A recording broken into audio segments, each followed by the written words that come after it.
Archie's TV Lab Out Issue 68. Harvey doesn't want to be late for a birthday party, so he tells Sabrina to hurry up and rushes her out the door. Sabrina says she forgot her coin purse and compact, and unnecessarily tells him she left it all the way upstairs. She says she'll get it, closes the door, and uses magic to get it quickly. Luckily, Harvey doesn't question that. Then he notices a smudge on her blouse. So she goes inside again to magically get rid of it. Instead of being remotely subtle, somehow she decides to completely change outfits. Even though that confused Harvey because she was so fast.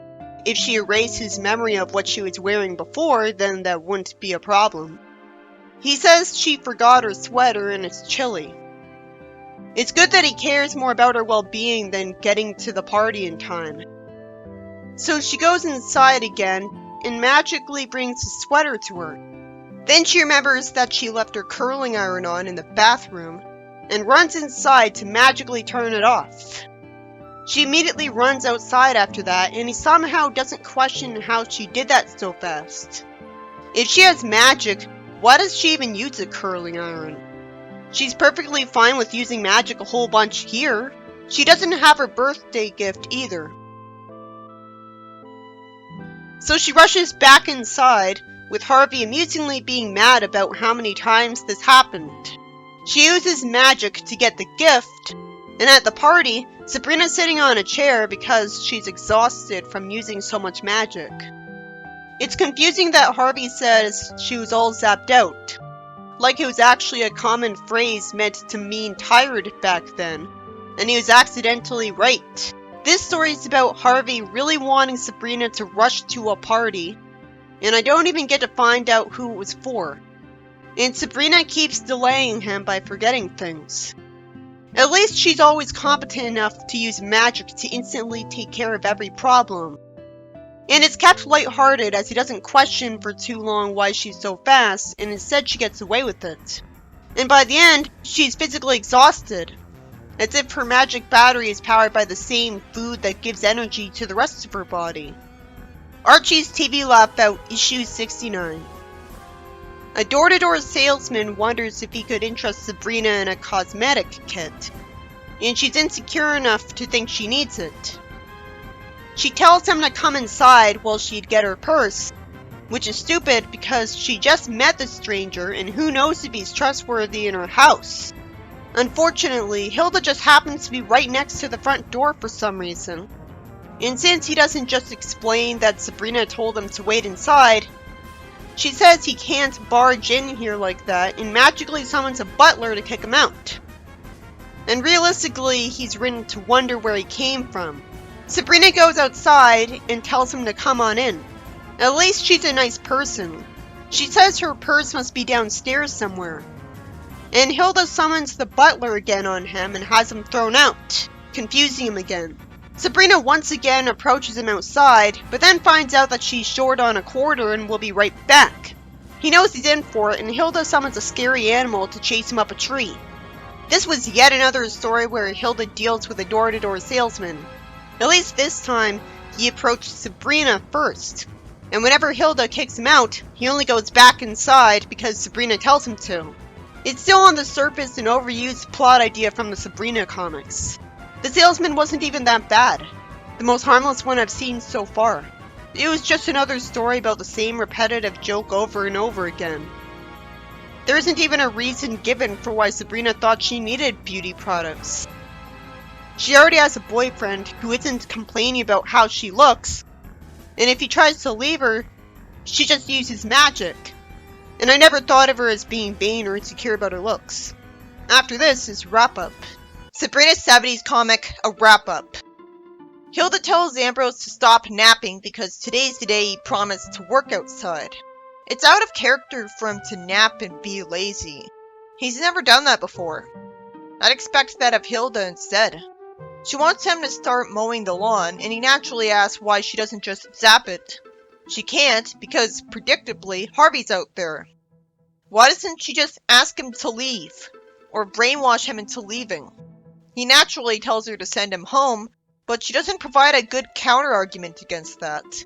even though normally she'd love to scare him away with a giant monster or something.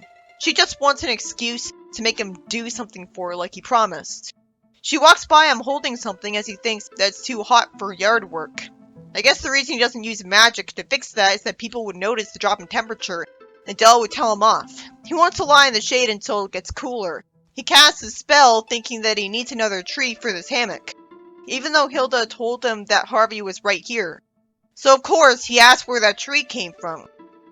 It's kind of realistic that when he says that it was always here and he never noticed before, Harvey believes him. Of course he would have not stared at a tree much to memorize that it was there because it never did anything for him. So he convinced himself that that was why he forgot about it. Ambrose pushes his luck by telling Hilda to not start that noisy lawnmower up when she clearly told him to help out. He's not that dumb. I guess he thinks brainwashing her into being fine with him not helping out would be too evil.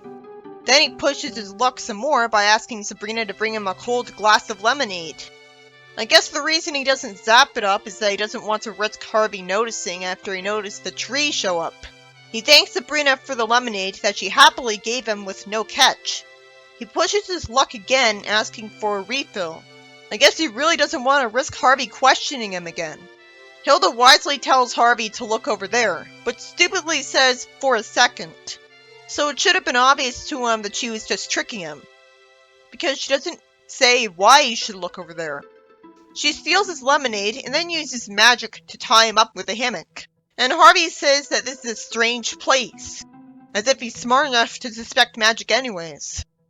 This was a confusing story where Ambrose was made an idiot the entire time, somehow thinking he could get away with pushing his luck and relaxing instead of mowing the lawn like Hilda wanted.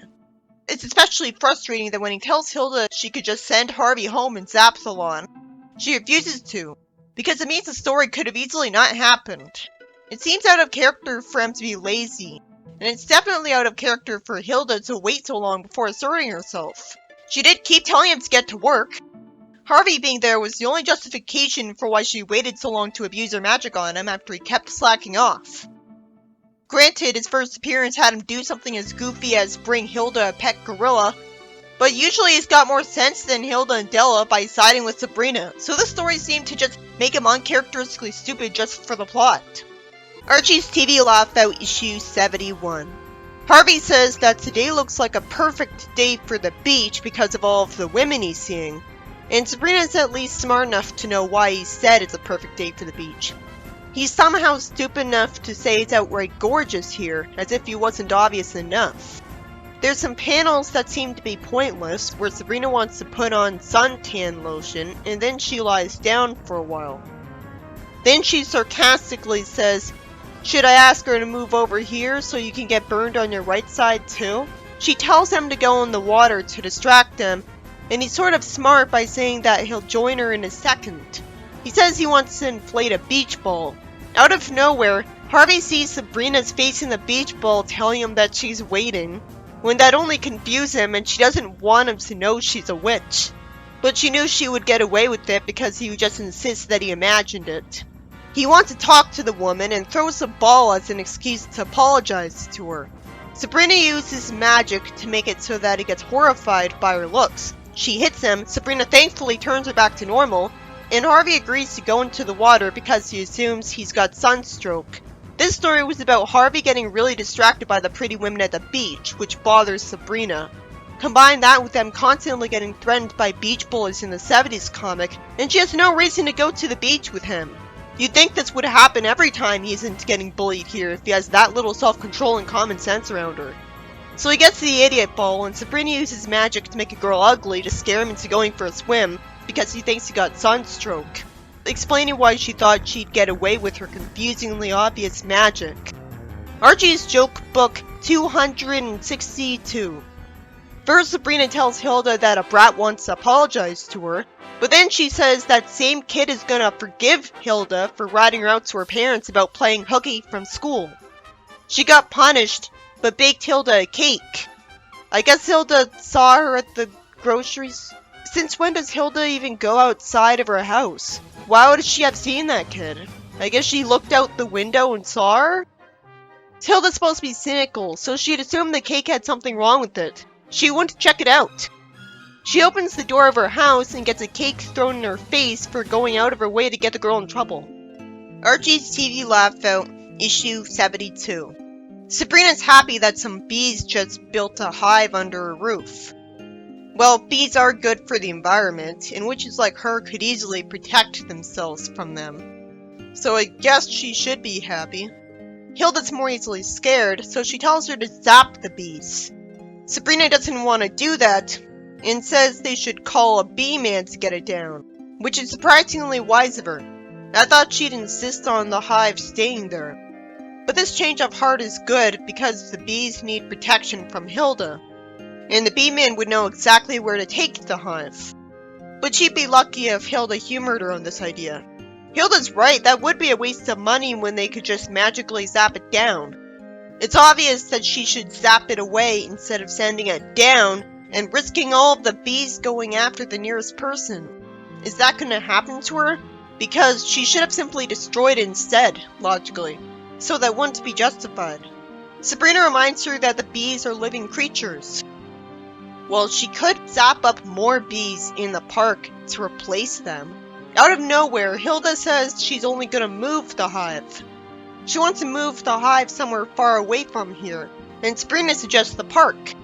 She zaps the hive down, and naturally Sabrina wonders if she's afraid of being stung. Hilda says stupidly that if you show bees that you're not afraid, they won't sting you. Sabrina is smarter than her, saying that she should zap herself up some gloves and a head net. Hilda refuses out of arrogance. If Sabrina was really smart, she'd create those things around her anyways. Hilda holds the hive, and somehow it takes more than one panel for her to get swarmed by bees, and she panics and runs away and gets stung. I guess it makes sense that she's too distracted by fear to imagine herself somewhere else and warp away, or imagine the bees as being disintegrated. You'd think that she'd be stung in the head instead, or the hands, not a part of her body that's covered. This story, about Hilda wanting to remove a bee's hive from her roof, took too long to come to a very predictable conclusion where the bees go swarmer. It could have so easily been avoided if she just warped the hive to the park. But instead, the whole plot happens because she somehow got it in her head that the bees won't hurt her. And she tries to prove it, when even Sabrina has the good sense to be scared for her. To be fair, she probably assumed that if she summoned a head net and gloves for Hilda, Hilda would just stubbornly warp them away anyways. And that's why she didn't bother helping her. But she could have just summoned them again afterwards. Then there's a comedy page where Harvey complains that the fire in the grill went out again and they're out of starter fluid. He says they can't eat raw hamburgers. Hilda says she'll solve the problem for her and creates a dragon to breathe fire on the grill. And I smile a lot as Harvey runs away, through a fence somehow. And Sabrina says, I don't think Harvey appreciates your sense of humor. That's a pretty subdued reaction from her instead of her just calling her mean. Archie's TV laugh out, issue 74. Sabrina stands in the snow saying she's gonna ruin her new shoes. She could just undo the damage with magic. Instead, she doesn't want to go through the effort or see her shoes ruined at all, and magically makes herself a couple of inches above the snow. She assumes that nobody will notice, and then it turns out she's literally walking on air.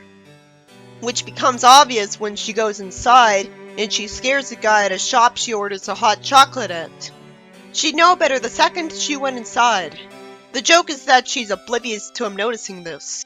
She even floats above the chair when sitting, for no reason. He hits himself, and Sabrina shows concern. Then after Sabrina leaves and thanks him for the hot chocolate, he wastes time telling people outside to come see Sabrina. Miraculously, they do come see her do it. The guy from the ice cream parlor that's refreshingly not Pop-Tates assumes Sabrina's an alien, which is smart and not too far off. Sabrina goes home, and Hilda's proud of her for picking up some admirers, which is sweet. Then Hilda notices Sabrina floating. Hilda decides to zap up footprints and bluff them. Why would they ever think it was a mass hallucination? Why doesn't she just erase their memories of this? So a bunch of time is wasted. We didn't need to see her say her plan if she was going to carry it out in the panels. The story ends with them actually believing they imagined the whole thing, even though somehow the footprints are all left shoes, because Hilda grabbed the shoes in a hurry. This story is about Sabrina using magic to walk a little bit above the snow to avoid it, rather than simply warping the shoes home and replacing them with her boots. She'd know better, and I have to assume she was really close to home when she started the story. People notice her walking on air and even floating above a chair for no reason and follow her home, and somehow when Hilda creates a trail of left footprints in the snow, they all totally buy that they all hallucinated her walking on air, when there's no way that'd be possible. Clearly if she can walk on air, it's magic, and so magic could be used to generate footprints that they know weren't there before. I guess it was supposed to be worth it for the end joke where they were all left footprints. But erasing memories could have been much simpler, and that's what Hilda would do from habit. Archie's joke book 267. Harvey tells Sabrina he'd like to have his hands on a Hawaiian dish. Sabrina decides to cast a spell for it. It makes no sense that she'd summon a lady instead. She wouldn't have imagined that. And if dish is slang for a lady, it still wouldn't happen because that'd be way less likely to be what she would want. Hilda hates the snowmobile she bought, and Sabrina says she'll fix it for her, and after some panels are wasted, she asks Hilda to help her tie some magic brooms on the bottom of the snowmobile, which makes it fly. At that point, she might as well just fly a broom.